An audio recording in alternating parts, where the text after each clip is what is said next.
This is SRM Insider.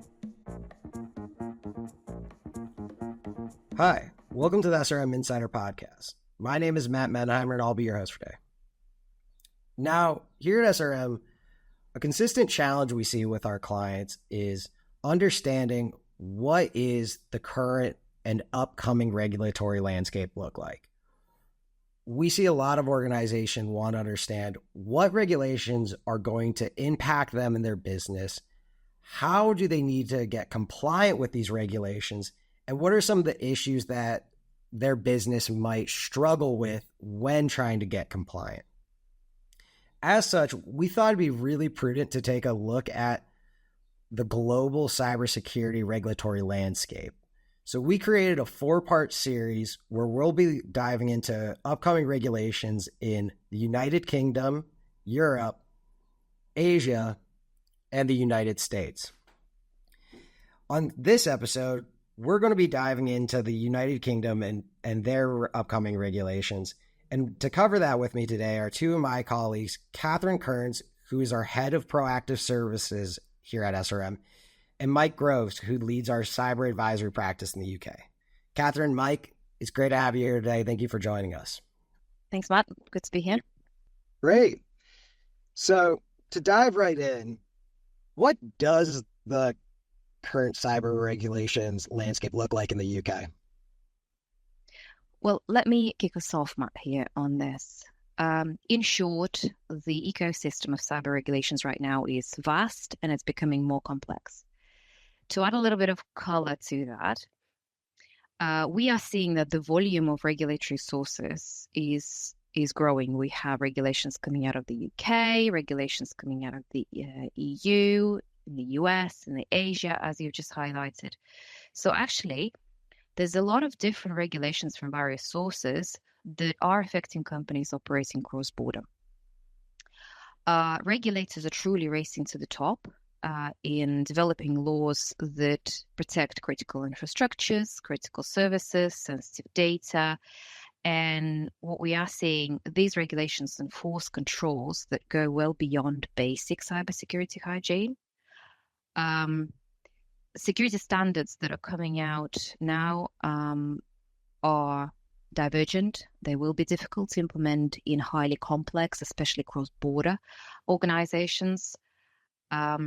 We are seeing that enforcement actions are increasingly punitive. That's in principle right now. Of course, we are yet to see some of these punitive actions materializing.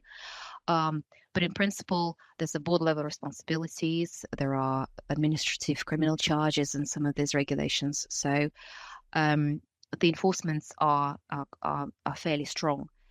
A lot of the regulations are principle based. So they actually don't offer, as it stands, technical controls and technical standards that the organizations need to implement. So we are going to see more evolution in the regulatory space with more specific controls and standards and guidelines coming out over the next few years.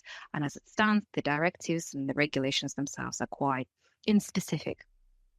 And then lastly, technical boundaries for regulatory scoping dynamic. So first things many organizations will need to do will be to determine whether they fall in scope of cyber regulations. And actually, that's not a simple exercise. It's quite involved. Mike, with some of the new regulations that are impacting the UK, could you give us a bit understanding of what specific regulations are upcoming and will be impacting the UK clients? Yeah, sure, Matt. Thanks. The first is DORA, which is the Digital Operational Resilience Act, and probably one of the sort of the central bits of new regulation that we're seeing. It's an EU-wide framework, and it stipulates requirements for financial services institutions in particular, and their critical ICT third-party service providers. The Act is part of a wider regulatory framework for the financial services sector, which is called the Digital Finance Package, or DFP. DORA in particular is designed to ensure that the financial sector in Europe can remain resilient through severe operational disruption. It aims to impose a set of rules for financial services institutions that concern cyber risk management, incident reporting, resilience testing, and also third-party risk monitoring. The Act comes into force in January next year, 2025, and obviously that makes 2024 a really critical year for organizations to accelerate their readiness to meet the requirements of DORA when it is enforced next year. So that's the first one. The second one that we want to talk about is NIS2. So NIS stands for the Network and Information Security Directive. It's called NIS2 because it's an update to cybersecurity rules which originally came into force across the EU member states in 2016. And so this is a sort of a new iteration. The directive provides legal measures which are designed to boost the overall level of cybersecurity in the EU. And it introduces several new requirements concerning, in particular, cyber risk management, incident management, business continuity, supplier risk management, encryption, and the use of multi-factor authentication, or MFA. So it's a bit of a list there. Similar to GDPR, NIS2 stipulates that organizations must inform competent authorities within 24 hours once they become aware of significant cyber incidents. And it also obliges organizations to share cyber threat information proactively across the sector. And I think there's a realization that the exposure that organizations have to cyber threat makes them a huge surface of kind of collaborative information sharing, and presents a massive opportunity to actually kind of learn from each other and share that kind of critical information and become collectively more informed about the threats that are out there and how to become resilient to them. NIS2 was introduced in January 2023, and it's expected to be enforced as of October this year, October 2024. Wow, that's really interesting. So we have two major regulations that are coming up very rapidly on force requirements, looking towards end of this year and early into 2025.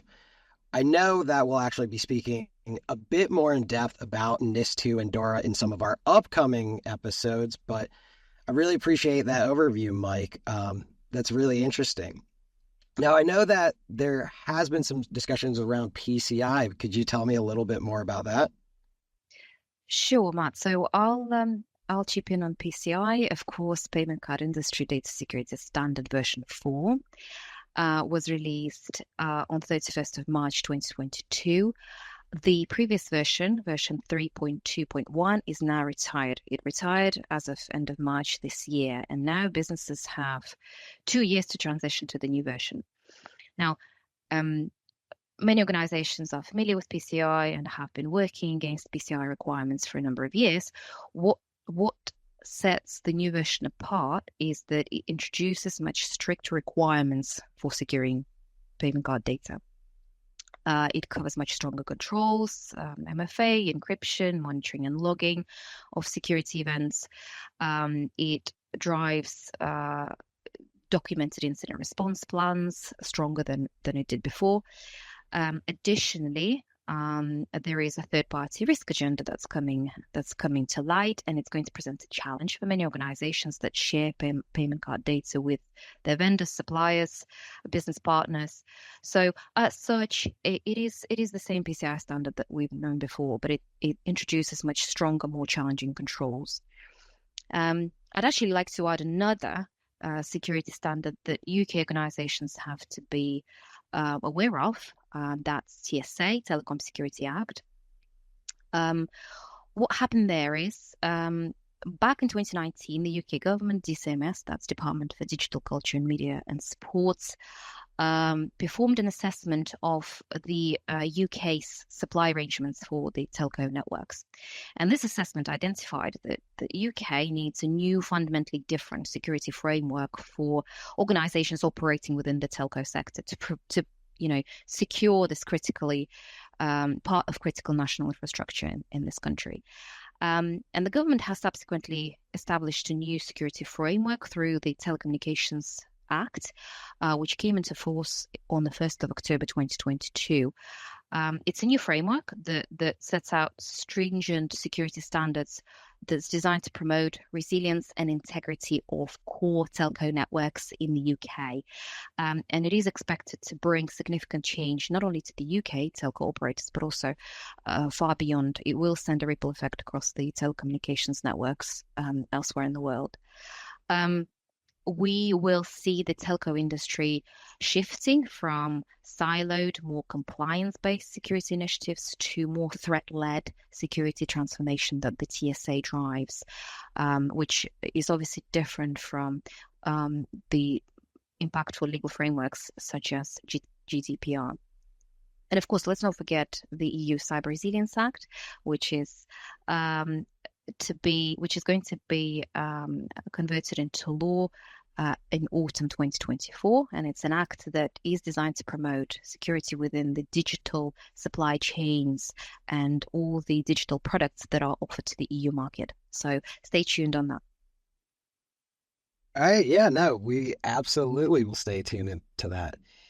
It's interesting. So we kind of have some of these larger overarching regulations that are going to impact a wide variety of businesses, but we also do have some of the more specific ones, such as, the update to PCI and when it directly interacting with, consumers, and then also industry specific, such as the telecommunication one that you mentioned. Now, when you're talking, I was hearing a lot of differences between them, but I was also hearing that there's some overlapping areas as well. Mike, would you mind letting us know what some of these commonalities are and how these organizations can adhere to multiple regulations with similar controls? Yeah, sure. Thanks, Matt. So, I think you're absolutely right. There is obviously a diversity across the cyber regulations. They're all intending to do different things, drive compliance with different sort of objectives, but they do have several things in common, as you said. Firstly, I think it's probably the really key thing is that in general, the regulations are really designed to drive organizations towards really robust implementation of ICT risk management frameworks. And that's the key starting point. They want organizations to ensure that they understand the potential impact of ICT risk, and they want organizations to put measures in place that allow them to continuously identify those risks and continuously effectively manage them. So that's the key starting point. And I suppose it's probably worth bearing in mind that these regulations go way beyond the sort of requirement for organizations to tick boxes and ultimately to become just more resilient to the different risks that are out there. So they also place a greater emphasis on ensuring that organizations to continue to improve their risk management functions over time. Again, another really critical stipulation, because actually, like I said, when you've got a sort of a static compliance requirement, which isn't alive, which doesn't sort of require continuous improvement, it tends to just be shelved. So actually, there's a great focus across all of these regulations on this continuous improvement piece. Secondly, there's an increased focus on disaster recovery and business continuity activities. Organizations are expected to define these strategies and establish really comprehensive operational resilience documentation. Once created, organizations are expected to carry out regular testing of these plans. Again, the tendency for plans just to kind of be shelved, or not to be used, to become static, what we want to do is try and move away from that, right? So continuous kind of testing of the different plans is absolutely critical. And that includes testing of the key business and IT stakeholders as well. And there are lots of different ways you can do that, but obviously simulated exercises and tabletops across the incident response and recovery domains are a really good way of achieving that regular testing, that regular training, and that continuous improvement. The next commonality in the new regulations concerns the management and monitoring of third-party risk in particular. Organizations are expected to establish a really effective third-party risk management program. They need to specify the appropriate contractual obligations for their vendors and for their counterparties. So there's a lot of focus on third-party risk. Then you've got the expectation for organizations to implement robust processes for the detection, management, and notification of IT-related incidents. And again, it's something that you would expect a lot of organizations to already have in place. But again, we're seeing this increasing focus on this need to kind of manage these processes in particular. And finally, the regulations agree on the need for an increasing focus on risk awareness and training programs for staff and leadership. There's a recognition that the staff body in particular is a huge attack surface across all organizations, and you can very quickly improve your resilience by deploying training programs for your staff and making them more aware of the threats that are out there and some of the risks that exist. Beyond the commonalities in the content of the regulations, there are some additional similarities concerning the application of them and the enforcement of them, which I want to mention as well. So firstly, there's a big focus on short incident notification timelines. For example, given the sensitivity of financial data, DORA specifies really tight 24-hour reporting requirements for entities that are facing substantial operational impact or data loss. NIS2 requires the submission of an early warning notification now to competent authorities that needs to take place within 24 hours of becoming aware of a significant incident, and then subsequently a full incident notification that needs to be delivered within 72 hours. The TSA obliges third-party suppliers to the UK tel sector to notify telecoms providers within 48 hours of becoming aware of any security incidents in the development network or the corporate network. And then on fines and punitive measures as well, DORA applies administrative or even criminal penalties for non-compliance. Responsibility is allocated at board level for the implementation of controls by the 17th of January 2025. And it's really important to kind of note that accountability sitting at the most senior levels of organizations. Under NIS2, fines for non-compliance can be up to 10 million euros for 2% of the total turnover for essential entities, or 7 million euros or 1.4% of total turnover for important entities. And finally, non-compliance with the TSA could result in penalties of up to 10% of turnover, and that will be policed by Ofcom.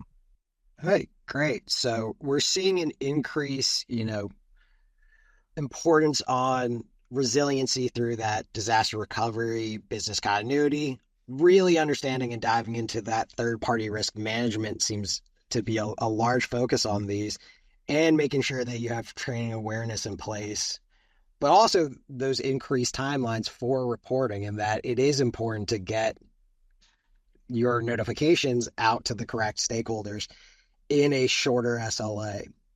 Now, as some of our listeners may be able to tell, I'm not actually from the UK or Europe, but correct me if I'm wrong, aren't some of these regulations specifically for Europe and wouldn't necessarily apply to the UK? You're absolutely right, Matt. So let's get some clarity. And to do that, I'm going to approach DORA and NIS separately. So if you look at DORA, DORA will not apply in the UK, but it will be relevant to many UK-based entities, either because they are financial firms who offer services in the EU directly or indirectly, or because they are ICT service providers who offer services in the EU. So as such, you're absolutely right. DORA is the EU legislation and is not applicable to the UK entities per se. UK companies have to act this year to make sure they determine whether they fall in scope of DORA.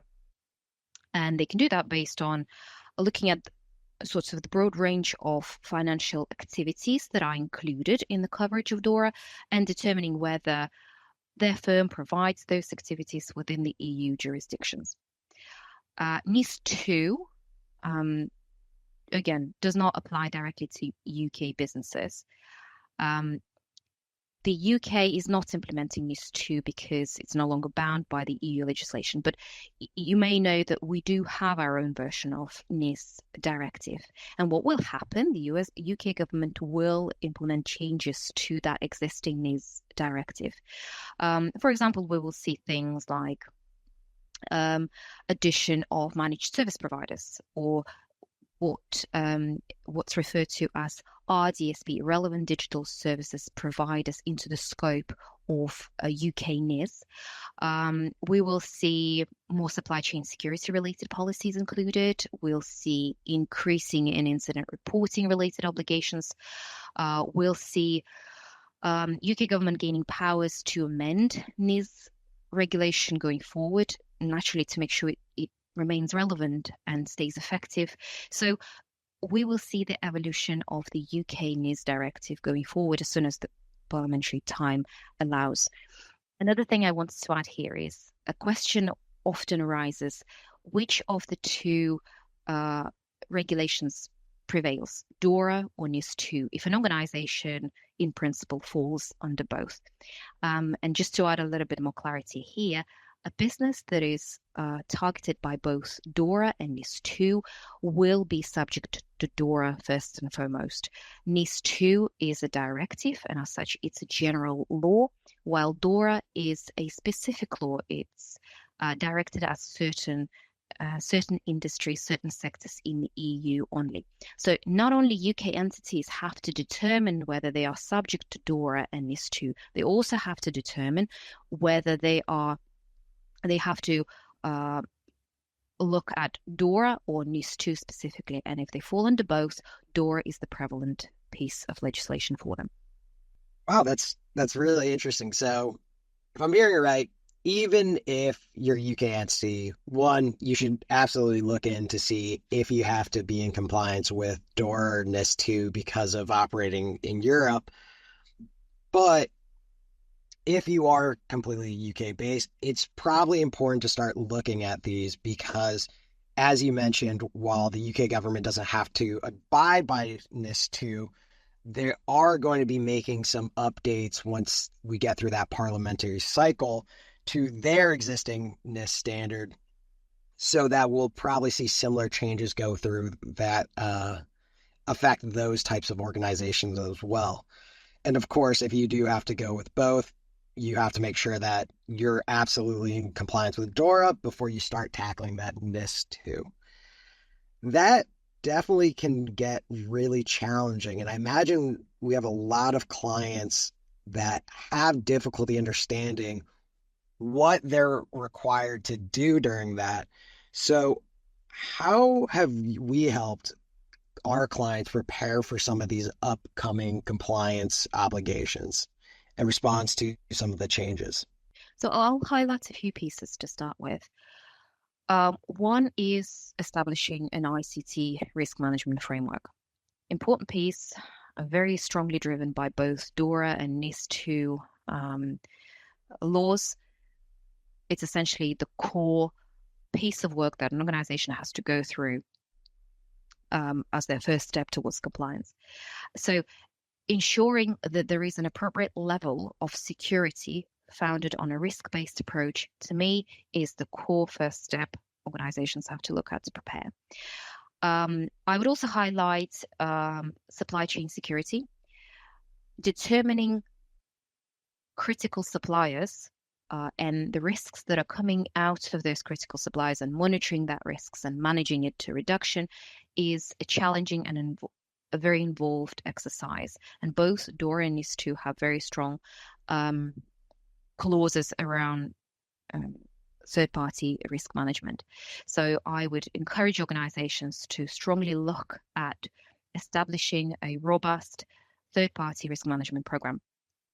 And I suppose the another piece I would highlight, as Mike mentioned earlier, it is really important to comply with DORA and NIS2, to be prepared to notify regulatory authorities of any suspected or confirmed incident. In fact, the notification timelines are very short.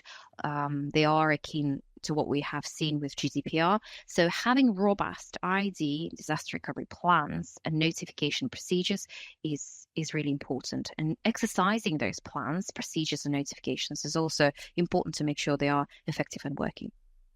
No, that's really great. So, making sure we have that risk-based approach, understanding your third-party environment and who's critical to that process, also having those robust incident response and disaster recovery plans in place should an event occur, and understanding what your notification obligations really do sound like kind of the highlights of these upcoming regulations that are going to be impacting these clients. I know we're getting closer to time here, but Catherine, Mike, I wanted to give you both the opportunity to see if there's anything else you kind of want to leave the listeners with, and anything major that they should be aware of with these upcoming regulations. I mean, yeah, I can pick that up quickly. I mean, to start from, I think, a lot of this is about education as well, and that's kind of what we're trying to achieve here. There are a lot of different ways. Sometimes this landscape can appear to be kind of overwhelming, ever-changing, somewhat complex, but in actual fact, it's really just an education piece. And what management teams and executive leadership teams should be doing is not being daunted, but just taking proactive steps to learn about where these apply. And we've talked a lot, about where some of the pitfalls might be, but actually there's a lot of low-hanging fruit. And ultimately, what you're going to achieve by compliance with these programs and these stipulations is just inherently a higher level of security control for your organization. And that's probably the bottom line here. So ultimately what we're doing is protecting organizations by improving across a bunch of different sort of domains. And education is really key to understanding how those applications can take place. So that's what we're really aiming for here, and sort of happy to answer any further questions about that from anybody who'd like to talk about it.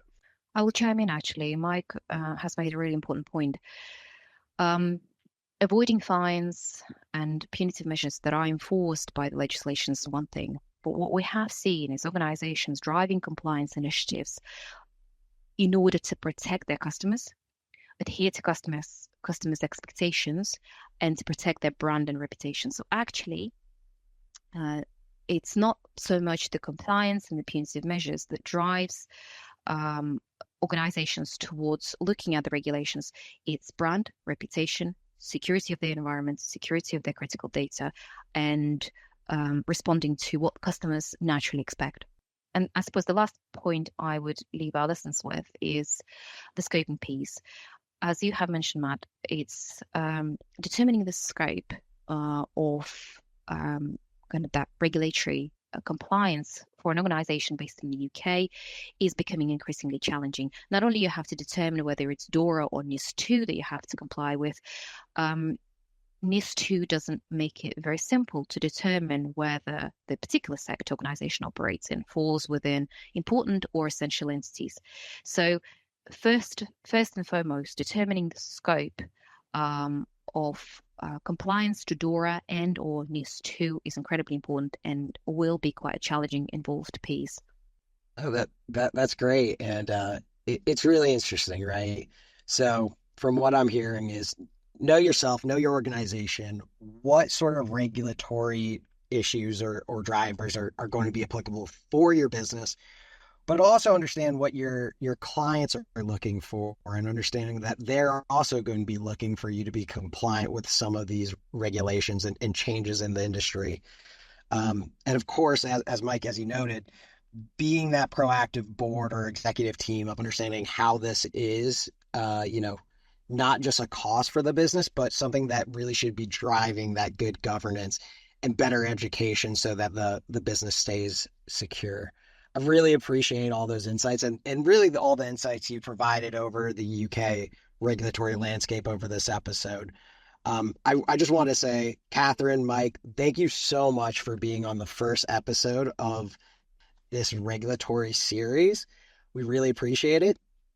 Now, for the listeners out there, we are going to be covering both Europe, the United States, and Asia in the following weeks. So please stay tuned. And if you ever have any questions about any of the regulations covered today, you can reach us at our SRM website or contact one of our members directly. Thank you so much. We are SRM. Search your first call to find out more.